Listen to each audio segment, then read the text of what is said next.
The project started when my friend and the producer, Mark Wisdom, was approached by a contact he had, currently a QC, who had this original idea of a situation that could have unfolded back in the 1960s and 70s. Theoretically, the security was so lax, low in technology, didn't have CCTV, that you could have a situation where a convicted criminal who is taken down into the court cells could just walk out.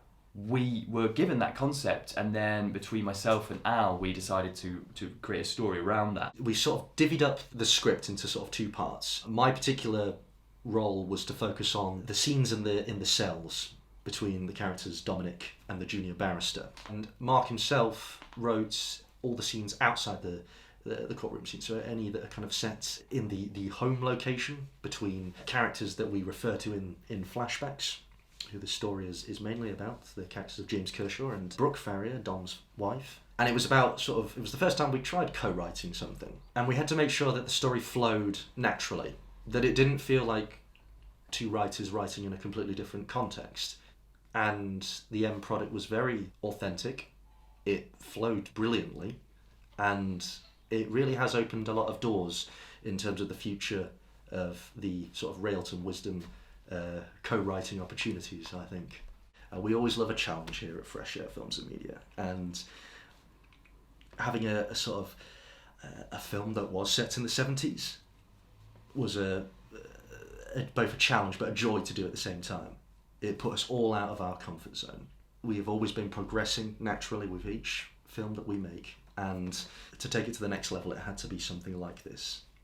The real difficulties in production came with where we are now, this living room setting. To turn this into a 70s room was the hardest challenge for me as a producer on this, because it was more that everyone sort of has things in their garage that they can pull out and just say, yeah, this is old, let's whack it in. But I mean, even down to whether in the 70s stylized would have been the way that they did things, whether it would have been mahogany style colorings or whether it would have been lighter wood style, things that we had to do research on to make it authentic. And then you've got to work with the characters, would they have been able to afford the fashionable things in the 70s? The importance of authenticity is something I will always remember.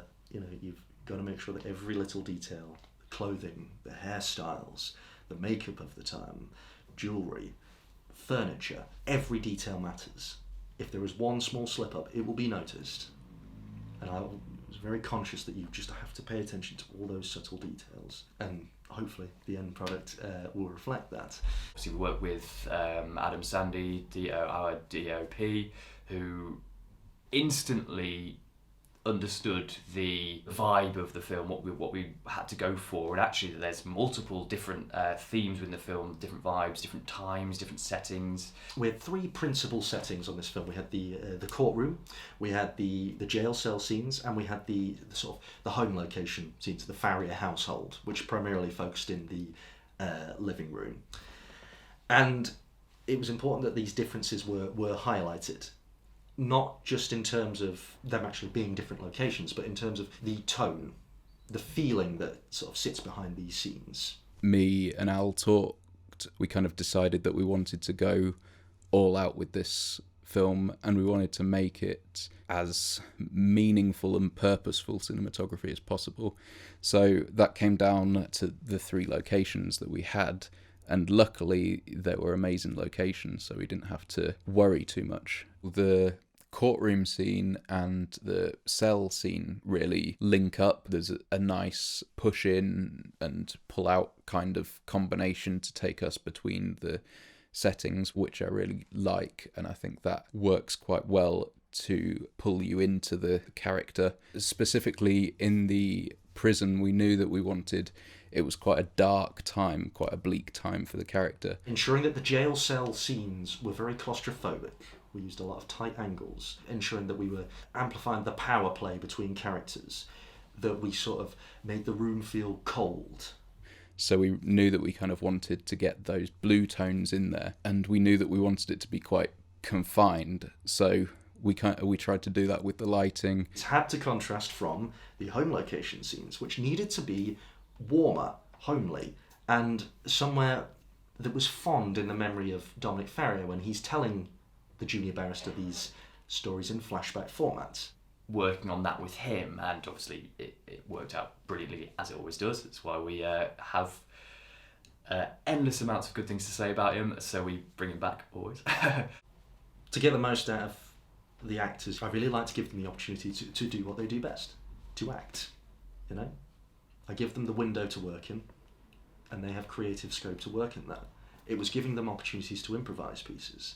It was giving Rita to improvise her end dialogue with the interaction between Brooke and Dom at the very end. It was giving Christian the opportunity to let Dom really express his feelings towards Brooke when he's describing his relationship to the junior barrister.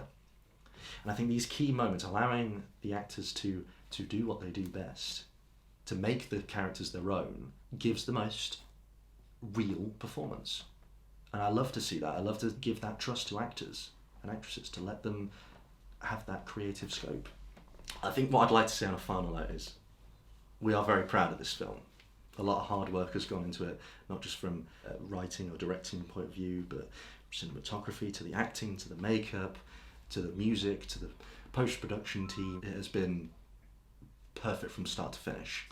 We cannot wait to share this film with all of you, and we really hope you enjoy watching it. It's been an absolute pleasure from our point of view. That's what I always believed. A family should always be together.